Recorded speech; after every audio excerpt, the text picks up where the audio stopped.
పదే పదే రావడం అయితే జరిగింది. అదేవిధంగా మరి ఇక్కడ ఉన్నటువంటి చారిత్రక మన చాలా కోటలు ఉన్నాయి. అంటే కోటలలో రకరకాలు ఉంటాయి.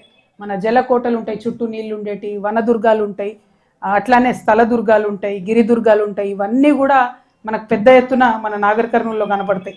మరి అదేవిధంగా ఇప్పుడున్నటువంటి ప్రత్యేకించి మన కుంకుడుకాయలు, మన అక్కారం కుంకుడుకాయలు ఏవైతే ఉంటాయో ఇంటర్నేషనల్ మార్కెట్లో కూడా మంచి డిమాండ్ ఉంటుంది. వాటితో షాంపుల్ చేసేటటువంటి పరిస్థితి ఉంది.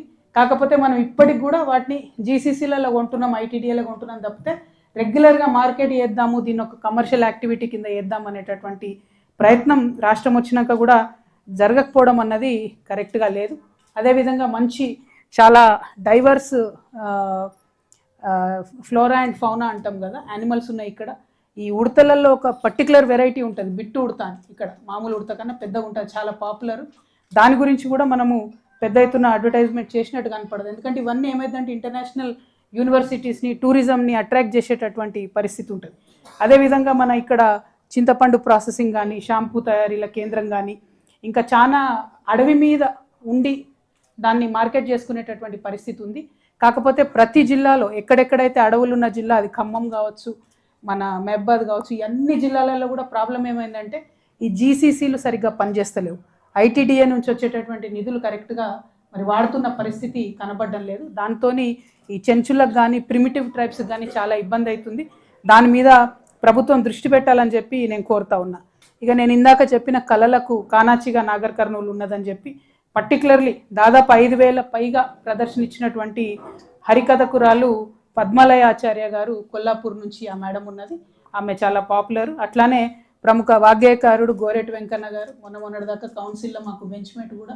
ఈ అన్న అంటే చాలా పాపులర్. ఆయన రాసిన పాటలంటే మనందరికి కూడా ప్రాణము. అట్లానే పాలోజు సత్యం గారు ఎంతోమంది విద్యార్థులకు సాంప్రదాయ నృత్యాలు నేర్పిస్తున్నటువంటి పాలోజీ సత్యం గారు. ఇంకా అనేక మంది ఉన్నారు, గణిత శాస్త్రజ్ఞులు కూడా ఉన్నారు ఇక్కడ ఈ జిల్లా నుండి చాలా మంది ఉన్నటువంటి సందర్భం. అదేవిధంగా మన జిల్లాలో క్వాడ్స్ ఎక్కువ ఉంటుంది. ఆ క్వాడ్స్ మినరల్ని మరి మైనింగ్ కొంత ప్రాబ్లమ్స్ ఉన్నాయని చెప్తున్నారు, కానీ ఆ క్వాడ్స్ మినరల్ అయితే మన దగ్గర ఉంటుంది. దాని నుండి జిల్లాకు వస్తున్నటువంటి ఆదాయం ఏంటి అన్నది మనం కొంచెం ఇంకా ఆలోచించి దాన్ని యూసేజ్లోకి తీసుకురావాల్సినది ఉన్నది. అట్లానే కృష్ణా దుందుబి కృష్ణా దుందిబి ఈ రెండు ప్రధానమైనటువంటి నదులు. మరి ఈ రెండు నదుల్లోంచే అనేకమైన ఇరిగేషన్ ప్రాజెక్ట్స్ కానీ అంతో ఎంతో సాగైతున్నది ఈ జిల్లాలో ఉన్నటువంటి సందర్భం. ఇక దేవాలయాలకైతే లెక్కనే లేదు. శ్రీశైలానికి ముఖద్వారంగా ఉన్నాం.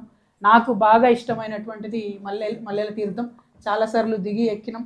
ఆల్మోస్ట్ నాగర్ కర్నూలు మన తెలంగాణ ఊటీగా చెప్పొచ్చు, అంత బ్యూటిఫుల్ ఉంటుంది ఆ క్షేత్రం.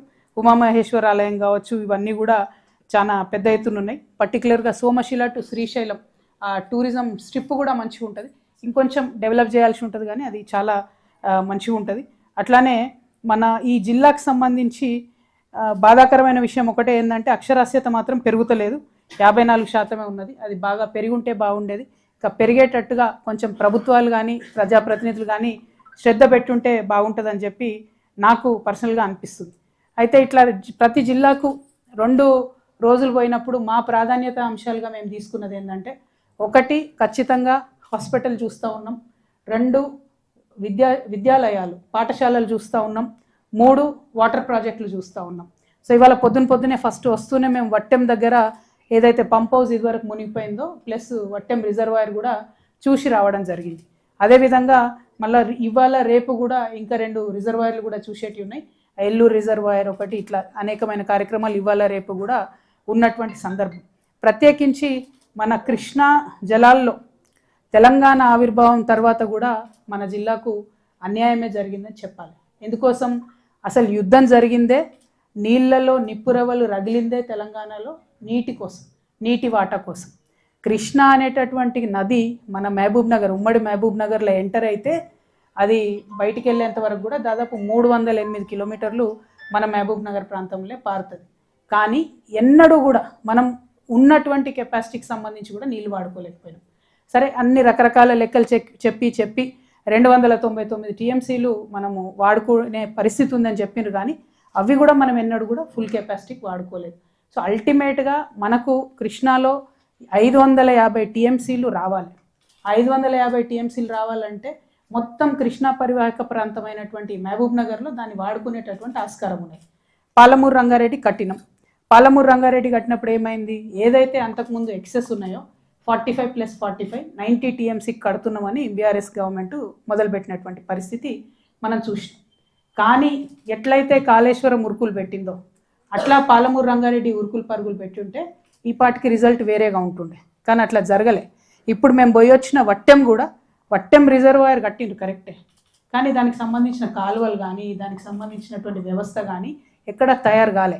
నిన్న బీఆర్ఎస్ పార్టీకి సంబంధించి ఇప్పుడు చేస్తున్నటువంటి క్లెయిమ్ ఏంటిదంటే ఉమ్మడి మహబూబ్ నగర్ జిల్లాలో మేము 6.5 లక్షల ఎకరాలకు కొత్తగా నీళ్ళు ఇచ్చినాం తెలంగాణ వచ్చిన తర్వాత. కరెక్టే, దాంట్లో డౌట్ ఏం లేదు. కానీ అసలు మహబూబ్ నగర్ జిల్లా విస్తీర్ణం భారతదేశంలోనే నంబర్ 1 జిల్లా. మన విస్తీర్ణంలో 30 లక్షల ఎకరాల పైచిలకు ఉండేటటువంటి జిల్లా. అంటే 25 లక్షలు దాదాపుగా పంటలు పండించుకునే భూములే ఉన్నాయి. ఆ 25 లక్షల పంటలు పండించుకునే భూమిలో తెలంగాణ వచ్చిన ఈ 12 ఏళ్లకు కేవలం 6.5 లక్షల ఎకరాలకు మనం నీళ్ళు ఇచ్చినాం. ఇది కరెక్టేనా? దాన్ని మనం ఏమందాం, ఎట్లా చూద్దాం? ఇంకొకటి, ఈ ప్రాజెక్టులు ఫినిష్ చేయకపోవడం వల్ల జరిగిన పెద్ద నష్టం ఏంటిది? తెలంగాణ వచ్చినాక 12 ఏళ్ళకు కూడా ఆ 45 టీఎంసీల 90 టీఎంసీల ఇప్పుడు సరే కాంగ్రెస్ బీఆర్ఎస్ లొల్లి పెట్టుకున్న లొల్లి కోసం పక్కకు పెడితే వాటి మీద హక్కు రాలే మనకు. ఒకవేళ ప్రాజెక్టు కట్టేసి ఉంటే హక్కు వస్తుండే. ఇవాళ ఆంధ్రాలో లోకేష్ గారు కావచ్చు, చంద్రబాబు నాయుడు గారు కావచ్చు, ఏమంటారు, ఈ ఉట్టిగా వరద నీళ్ళు వస్తున్నాయి భయ్, మేము వరద నీళ్ళకు ప్రాజెక్టులు కట్టుకుంటామని చెప్తున్నారు. వాళ్ళు కట్టుకోవడంలో వాళ్ళ తెలివితేటలు ఏంటిది? మనం ఎక్కడ వెనుకబడిపోయినాం అంటే వరద నీళ్ళు పేరు చెప్పి ప్రాజెక్టు కట్టుకుంటే రేపు యాక్చువల్గా ట్రిబ్యునల్లలో వాటర్ డిస్ట్రిబ్యూషన్ జరిగినప్పుడు ఏమవుతుంది? ఆల్రెడీ కట్టేసుకున్నారు కదా వీళ్ళు 100 టీఎంసీల